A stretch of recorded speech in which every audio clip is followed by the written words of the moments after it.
Hello, আমি শ্বেতশ্রী। লাস্টের ভিডিওতে তোমাদেরকে বলেছিলাম যে আমি কলকাতা যাচ্ছি। বেশ কিছুদিনের জন্যই যাওয়া হয়েছিল, কিন্তু একটু কাজের জন্য একটু বেশি চাপে ছিলাম বলে কোনো রকম বেশি ভিডিও ক্লিপস আমি নিতে পারিনি। তবে হ্যাঁ, ফেরার পথে আমি ছোটোখাটো সব ক্লিপস নিই আর সেটাই তোমাদের সাথে শেয়ার করছি। তো বেসিক্যালি কলকাতায় আমার এক্সাম ছিল আর সেই কারণেই আমি গেছিলাম।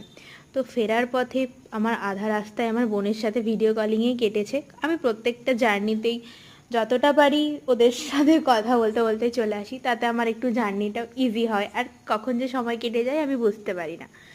আর আমি হচ্ছে ভুবনেশ্বরে যেদিন এসেছিলাম তার পরের দিনই ছিল উল্টো রথ, আর সেই কারণের জন্যই প্রচুর ভিড় ছিল। ট্রেনের জেনারেল কামরাগুলোতে যা দেখেছি, বিভৎস মিন্স বিভৎস ভিড় ছিল। আর তারপর আমি রুমে ফিরে যতই টায়ার্ড থাকি না কেন, এই সমস্ত কাজ, বিছানার চাদর একদম তুলে দিয়ে নতুন না করে নিয়ে তারপরে সমস্ত কিছু রেডি করা, এটা কিন্তু